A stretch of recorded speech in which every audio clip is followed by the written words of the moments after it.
हुआ करता था और इस कार्यक्रम से एसोसिएटेड था।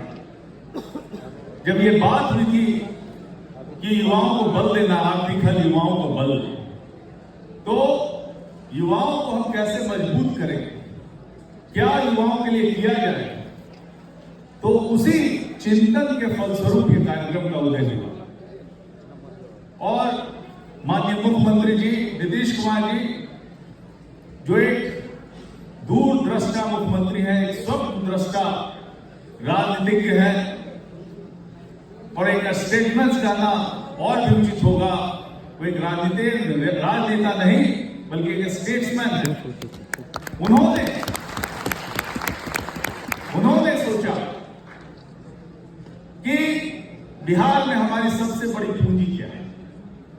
जब बिहार झारखंड से अलग हुआ 2000 में और माननीय मुख्यमंत्री को जो सत्ता मिली, तो उस समय हमारे पास था क्या? सब लोग बड़े निराश थे, उदास थे कि बिहार कैसे बढ़ेगा आगे, कैसे बिहार की प्रगति होगी, कोई रास्ता नहीं सूझता था। और उस समय के जो सरकारी कर्मचारी और अधिकारी थे, वो चाहते थे कि उनका किस तरह से ट्रांसफर झारखंड में हो जाए और झारखंड वो चले जाना चाहते थे। उनको लगता था कि झारखंड में माइंस है, मिनरल्स है, उद्योग धंधे हैं, झारखंड आगे प्रगति करेगा। लेकिन माननीय मुख्यमंत्री नीतीश कुमार जी का विजन देखिए, उन्होंने कल्पना की, उन्होंने सोचा कि प्रगति का आधार क्या है। प्रगति का आधार कोई खनिज संपदा नहीं होती है। प्रगति का आधार, सबसे बड़ा आधार मानव संपदा होती है और उसके उदाहरण पूरे विश्व में फैले हुए हैं। जब आप जापान को देखिएगा, एक ऐसा छोटा सा टापू सा देश है जिसमें अधिकांश भाग पहाड़ और बंजर एरिया है, पहाड़ी एरिया है। कुछ ही भाग वहां पर जहां पर आदमी रह पाता है। उस टापू में भी जो लोग रहे, कितनी कम आबादी है और सिर्फ अपने मानव संपदा के बदौलत, उसमें कोई खनिज नहीं था, लेकिन सिर्फ मानव संपदा के बदौलत विश्व के नंबर 2 इकोनॉमी, नंबर 2 अर्थव्यवस्था बनने का उन्होंने काम किया और पूरे विश्व में उनका इस तरह से नाम हुआ। तो मानव उसी कल्पना को जमीन पे उतारने के लिए कि बिहार की प्रगति बिहार के लोगों के द्वारा होगी, बिहार के लोग ही बिहार को आगे बढ़ाएंगे, और इसी कल्पना के तहत उन्होंने इस तरह के कार्यक्रम को सोचा, इसकी परिकल्पना की और इसको जमीन पे उतारने का काम किया। कितनी गहरी सोच है, आप सोचिए। बहुत गहरी सोच के तहत उन्होंने ये सारे कार्यक्रम लागू किए। उन्होंने जो इन्वेस्टमेंट किया, आज देखिए कि स्टूडेंट क्रेडिट कार्ड में 4 लाख रुपए का लोन मिल रहा है। इतनी बड़ी योजना है, किसके लिए लोग कहते हैं क्यों इतना पैसा दिया जाता है? तो मुख्यमंत्री जी कहते हैं कि हम अपने युवाओं में निवेश कर रहे हैं, उनमें इन्वेस्ट कर रहे हैं, हम अपनी शक्ति में इन्वेस्ट कर रहे हैं, हम अपने भविष्य में इन्वेस्ट कर रहे हैं। ये पैसा उनके भविष्य के लिए है, बिहार के भविष्य के लिए है। और बिहार के भविष्य के लिए उन्होंने इतना सारा पैसा इन्वेस्ट कर रखा है। कोई और प्रदेश देश में नहीं है जहां पर इस तरह की योजना है। और दूसरा जो उन्होंने देखा कि हमारे युवा जो इतना मेधावी है, लेकिन कुछ परिस्थितियां ऐसी होती है कि चाहे इंटरव्यू हो, चाहे कुछ हो, उसमें वो निकल नहीं पाते हैं। तो इन कारणों का जब एनालिसिस किया गया, जब उनका परीक्षण किया गया कारणों का, तो उसमें 2-3 जो प्रधान कारण आए कि हमारे बच्चे लिखने में, रिटन में तो काफी अच्छा कर लेते हैं, लेकिन जब इंटरव्यू की बारी आती है, जब अंग्रेजी बोलने की बारी आती है, जब कंप्यूटर ज्ञान की बारी आती है, तो उसमें पीछे हो जाते हैं। हमारे बच्चे गरीब हैं, गरीब परिवारों से आते हैं, उनके माता पिता कंप्यूटर अफोर्ड नहीं कर सकते हैं, और वैसी परिस्थिति में उन बच्चों को जो आज के जमाने में जो सबसे महत्वपूर्ण ज्ञान है कंप्यूटर का ज्ञान, उसको कैसे दिया जाए, इसके लिए उन्होंने काम ये किया। और 120 घंटे का जो कार्यक्रम है वो कंप्यूटर ज्ञान के लिए किया। उसके अलावा अंग्रेजी बढ़िया बोल पाते, सब कुछ रिटर्न अच्छा है, लेकिन बेचारे इंटरव्यू हो या कहीं भी अंग्रेजी बोलने की बारी आती थी पिछड़ जाया करते थे। तो इसीलिए इसमें उन्होंने अंग्रेजी का प्रशिक्षण लिया और उसके साथ साथ इंटरव्यू में किस तरह से उनका बॉडी लैंग्वेज ठीक हो, किस तरह से व्यवहार करें इंटरव्यू में, तो इसके लिए व्यवहार कौशल का प्रशिक्षण किया। ये तीनों इकाइयों को जोड़ करके एक अद्भुत प्रशिक्षण कार्यक्रम कुशल युवा के अंतर्गत आरंभ हुआ। एक विजनरी स्टेप था और बहुत गहरी सोच इसके तहत थी।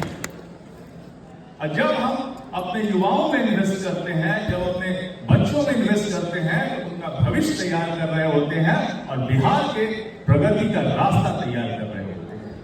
तो ये काम हमारे माननीय मुख्यमंत्री नीतीश कुमार जी ने, और आज देखिए उसका असर 20 लाख से अधिक युवा प्रशिक्षित हो चुके हैं।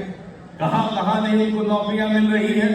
जगह जगह जब उनमें इन्वेस्ट किया गया, उनकी गुणवत्ता जब बढ़ी, उनकी पर्सनैलिटी जब बढ़ी, तो जगह जगह में उनका सिलेक्शन हो रहा है। और देखिए, लेकिन इसके साथ साथ हमको देखना है, ये कार्यक्रम 8 साल पहले, आज हम 8वीं वर्षगांठ मना रहे हैं, तो ये भी देखना पड़ेगा कि जो ये 8 साल में चला है, तो प्रगति का अर्थ स्थिर नहीं रहता, एक ही जैसा नहीं रहता। जैसे जैसे समय का डिमांड होता है, जैसे जैसे लोग में स्किल का डिमांड होता है, वैसे वैसे हमको भी बदलना पड़ेगा। तो जब मेरे प्रभात जी से बात हो रही थी, तो हमने कहा, और हमारी बातचीत जो हुई उसमें कहा कि देखिए, आज के जमाने में आर्टिफिशियल इंटेलिजेंस कितने बड़े पैमाने पे आ रहा है कि आपको निगेट करके आप आगे नहीं बढ़ सकते। जब आपको बढ़ना है, तो आपके हर स्किल के साथ आज आर्टिफिशियल इंटेलिजेंस, चैट जीपीटी, इन सब स्किल को जरूर से ऐड करना पड़ेगा। कोई बच्चा कंप्यूटर सीखता है तो पहले MS वर्ड, एक्सेल और एक्सेस, MS एक्सेस इतना काफी हो जाया करता था, लेकिन आज के जमाने में सफिशिएंट नहीं है। आपके साथ साथ, इसके साथ साथ यदि उसको AI का स्किल नहीं मालूम है कि चैट जीपीटी का प्रॉम्प्ट कैसे इस्तेमाल करेंगे, कैसे हम और सब जितने भी नए आर्टिफिशियल इंटेलिजेंस के टूल्स हैं उसका कैसे हम मास्टरी करें, तो हम लोग आगे नहीं बढ़ सकते।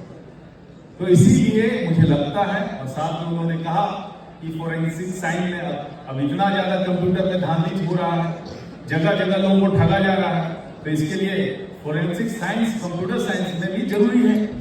तो इन सब कोर्सों का किस तरह से हम समन्वय करें, और जो एक कोर रहे, KYP का कोर वही रहे, लेकिन इसके कई ब्रांच हो सकते हैं जिसमें एडिशनल उनको इंफॉर्मेशन, एडिशनल स्किल उनको दिया जा सके, ताकि वो पूरे आज रोजगार के बाजार में उनकी महत्ता बनी रहे। इसके लिए काम करना पड़ेगा।